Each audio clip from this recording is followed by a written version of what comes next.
The quiet has returned, no longer a whisper, but a thunderous roar of emptiness that shakes the very bones of the city. The silence is not just heard, but felt, a living force that seeps into every crack and corner. It's a silence that suffocates, pressing down with the weight of 1,000 unspoken fears, clawing at the edges of sanity, swallowing every echo of life. The city's breath is shallow, its heartbeat faint. Trafalgar Square, once a living, breathing heart, now stands as a vast hollow tomb beneath a sky of relentless grey. The pulse of London has flatlined, its spirit suspended in time. A solitary bus glides through the void, its windows black and soulless, a phantom vessel adrift in a city forsaken by hope. Each turn of its wheels echoes through the emptiness. Regent Street's shops are locked in a cold slumber, their glassy eyes reflecting only the chill of abandonment. A graveyard where commerce once thrived. The silence here is absolute, broken only by the distant hum of uncertainty. The scene gnaws at the soul. Familiar streets twisted into a waking nightmare. We are trapped in a relentless loop, powerless to rewrite our fate, haunted by memories of what once was. The air itself is razor-sharp, electrified with dread. This silence is heavier than before, crushing, laced with exhaustion and the bitter taste of surrender. Every step is a reminder of battles fought and lost. 5 years ago the stillness was alien, almost heroic, a shared battle cry. Now it's a weary, hollow silence, stripped of hope and unity. The fatigue is etched into every stone, every shadow. The silence screams with the agony of lost dreams, of livelihoods erased in a single, merciless stroke. Again, the cost is not just economic, but deeply personal. It reverberates with the sting of arguments behind closed doors, the relentless drumbeat of fear about bills, about tomorrow, about a virus now mutated into a darker, more menacing shadow. The walls close in, and hope flickers. This stillness is no longer a pause, it is a sentence, a verdict delivered to an entire nation, echoing through every empty street. The city waits, suspended in a limbo of uncertainty. In a shadowed Manchester alley, a takeaway owner slams down his metal shutter with a final, desperate clang, a last stand against the darkness. He stares into the abyss of the empty street, his breath a ghost in the frozen air, a silent plea for answers that never come. He survived the first storm, barely, propped up by fleeting government lifelines and a flicker of wartime resolve. But that resolve has been ground to dust, crushed by endless struggle and the haunting spectre of a future that never arrived. The government's words echo unchanged, but the world has shifted. The city is silent, but his mind is a tempest of numbers and fears that refuse to be silenced. Each calculation is a battle, each day a test of endurance. Everywhere, the state's warnings blaze in bold, unyielding type. Protect our health system. Essential travel only. These are not requests. They are decrees, thundered into a city that no longer hears, a city that has grown numb. These signs are the new runes of fear, a language of crisis carved into every deserted street. But beneath the surface, the ground is shifting. The silence is restless, charged with something unspoken. The message is unchanged, but the people are not. The silence is thick with doubt, with defiance, with the electric charge of rebellion. It holds a single, burning question. Will we obey once more, or will this silence finally be shattered? The answer lingers, suspended in the cold, waiting for the dawn. Spring 2020. The world as we knew it was ripped away in a single shuddering moment. Time fractured. Yesterday became a memory, tomorrow a threat. The air itself seemed to tremble with dread. Streets once alive with laughter and routine now stood silent, haunted by the absence of daily life. On Thursday nights we emerged from our cocoons desperate for connection. The clap for carers thundered through empty streets, a defiant roar against the darkness. Pots and pans became our battle drums, hope our only shield. For a moment we believed we were united, bound by gratitude and fear. We whispered of unity, of a nation standing tall, but the sight of police sweeping through parks, scattering the lonely and the lost, revealed a harsher truth. Our freedoms had vanished, replaced by a cold, watchful order. The rules were everywhere, and so was the fear of breaking them. Fear was everywhere, thick as fog, clinging to every breath. Supermarkets became our only battleground, the last outpost of normal life, where every step was a gamble and every glance a silent plea for safety. The simple act of shopping became a test of nerves and patience. I remember the endless lines, the hollow eyes, the quiet desperation, shelves stripped bare in minutes, pasta, toilet roll, hand sanitizer, vanishing like hope itself, as if the very fabric of survival was unraveling before us. Each day brought new shortages, new anxieties. Posters begged for calm, but panic was a wildfire. Every sign screamed warning, every notice a stark reminder. The world had changed, and there was no going back. The language of crisis became the soundtrack of our days. Furlough notices appeared like tombstones for the old world. Our language twisted into commands. Lockdown, social distancing, flatten the curve. Each word a drumbeat in the march of history. Businesses shuttered, livelihoods paused, futures uncertain. We scrambled to decipher the rules of this new existence, obeying because the alternative was unthinkable. Headlines blared, urgent, relentless, impossible to escape, demanding our attention, our obedience, our fear. The news cycle became a drumbeat of anxiety. UK goes into lockdown, the words thundered from every newsstand. Graphs soared, curves climbed, each spike a warning. Act now or be swept away by catastrophe. The numbers became our new reality, dictating every move. The Prime Minister's face loomed large, grave and unyielding. Stay at home, save lives. The command echoed like a decree from on high, and we obeyed because the alternative was chaos, the abyss. The nation held its breath, waiting for hope. In an instant the streets fell silent. The shock was seismic, the emptiness absolute. We surrendered not just our routines, but our very sense of reality. The world outside became a distant memory. We were told we were at war, and we believed. Trust was total. At first we clung to the message, to each other, to the hope that sacrifice would bring salvation. For a while, faith in authority was unbroken, but now those memories haunt us. The echoes of clapping, once a chorus of hope, now ring hollow. Ghosts of a unity shattered, drifting through the silence. The togetherness we felt has faded, replaced by uncertainty. The faces of politicians urging us to follow rules they would later betray are seared into our minds. The sting of betrayal is sharp, the fracture of trust complete. Promises made in crisis were broken in comfort. Partygate was not just a scandal, it was an earthquake. The social contract, once ironclad, was torn asunder, leaving only bitterness and rage in its wake. The sense of betrayal lingers, impossible to ignore. The memory of that fleeting unity now aches, a wound that will not heal. Hope turned to suspicion, trust to dust. The ghosts of 2020 linger, reminding us how quickly everything can fall apart, and how the echoes of that year still shape the world we live in now. The National Health Service is not just buckling, it is shattering beneath a burden that grows heavier with every passing hour.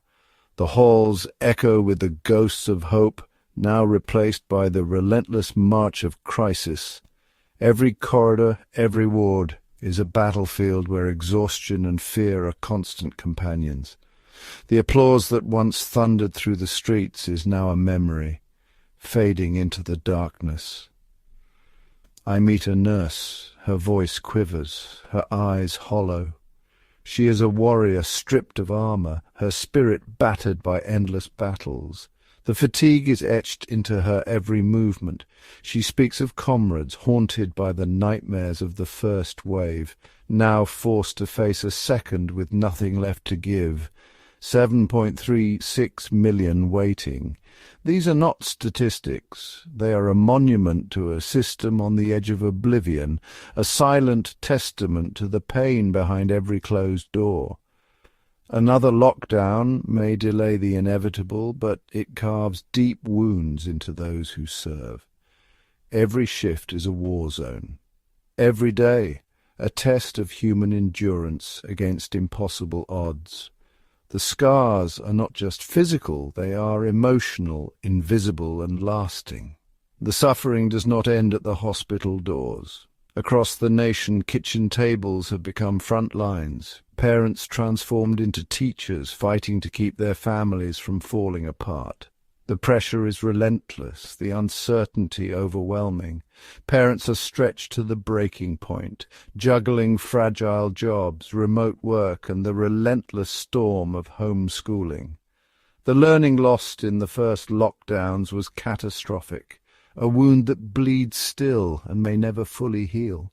The echoes of lost lessons haunt every home. Now that wound threatens to become a chasm. I see it carved into the faces of parents, their exhaustion, their fear, their desperate, unyielding love as they try to be everything for everyone all at once. The weight of responsibility is crushing. For the elderly, silence is a prison. The loneliness of the first lockdown left scars that run to the soul, psychological wounds that fester in the quiet. The world outside their windows feels impossibly far away.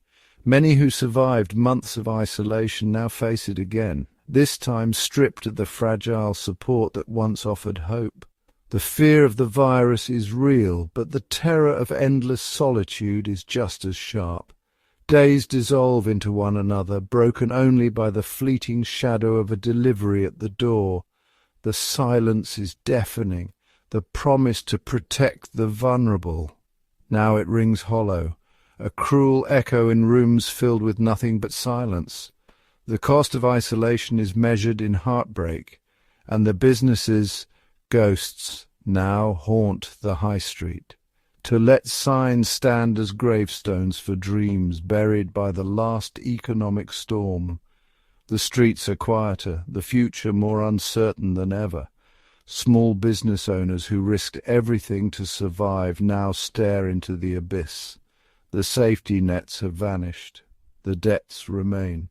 The dread is suffocating and hope is a fragile thread. The lifelines of 2020 have snapped. For many, this lockdown is not a pause, it is the end. Bankruptcy, the death of a lifetime's work. The loss is immeasurable. The weight of these scars, personal, collective, unhealed, makes every new government decree feel like a thunderclap. The tension is electric. The air itself trembles with dread, and the nation holds its breath, waiting for what comes next. Would we obey again? The question thunders in the silence, reverberating through the hollowed streets, a challenge cast like a gauntlet before a weary nation. The echoes linger, growing louder with every passing day. Once dismissed as whispers on the fringe, the roar of protest now surges like a tidal wave, angrier, uncontainable, shaking the very foundations of the status quo. The streets, once empty, now pulse with the energy of dissent. Their voices crying out for lost liberty, shattered livelihoods, and the suffocating grip of power, cut sharper than ever, sharpened by years of pain and a wildfire of distrust. Each shout is a memory, each protest a scar. The nation is not merely tired, it seethes. Anger crackles in the air, electric and dangerous, threatening to ignite at any moment. Years surrendered, dreams sacrificed, children's futures mortgaged, only to be hurled back into the jaws of the same nightmare. The cost is written on every shuttered window and every anxious face. The reservoir of public goodwill is nearly spent, parched, perilously close to running dry. The cracks in our resolve widen with every new hardship. Yet, in the shadows of despair, resilience glimmers. The instinct to unite refuses to be extinguished even as the storm rages on. A young soul braves the unknown, carrying hope in a bag of groceries to an isolated elder. Small acts of kindness become lifelines. A teacher, undaunted and luminous, ignites sparks of hope in a digital classroom. The future is fragile but not yet lost. NHS warriors, battered but unbroken, march once more into the breach, risking all for the fragile and the fallen. Their courage is a beacon in the darkness. Food banks steel themselves for a storm of need, their pleas for help echoing with urgency. The safety net is stretched thin. These quiet acts of solidarity, unseen, unsung, are the invisible threads binding a fractured nation. They are the glue holding us together. Decency endures. The flame of what's right refuses to die, flickering defiantly in the darkness, daring us to hope. But now unity is locked in mortal combat with exhaustion, a battle for the nation's soul. Weariness seeps into every home. Hope and resistance collide, each straining for supremacy in the hearts of millions. The outcome is uncertain. It's etched in every face. Fear, defiance, uncertainty, each a silent testament to the storm within. The nation holds its breath. Behind the masks, eyes betray the truth. Anxiety, desperation, wallets emptied by the relentless tide. The struggle is everywhere. They scan the warnings, watch the endless news, torn between dread and disbelief, hope and suspicion. The future is a question mark. They ache to shield their loved ones, yet the spectre of ruin looms just as large. The stakes have never been higher.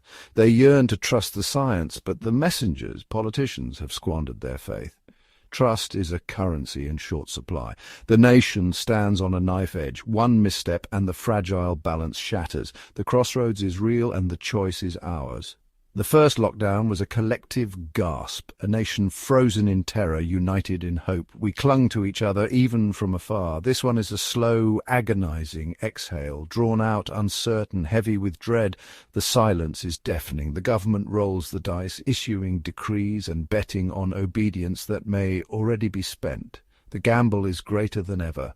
The silent streets are not just a sign of compliance. They are a battlefield, scarred by fear, rage, and doubt. The struggle is far from over. We are a nation haunted by the price of lockdown. Now we stand at the precipice, forced to face a harrowing reckoning. Can we bear the cost of obedience once more, or will the weight finally break us? The answer, uncertain, hangs heavy in the air. History doesn't repeat, but it sure does echo. The second time around you won't get a warning. The systems are weaker, the people are tired, and this time survival won't be about toilet roll and sourdough bread. It'll be about grit, strategy, and preparation. This is Prepper's Edge, where awareness becomes action. Like, follow, subscribe, and most of all, stay ready.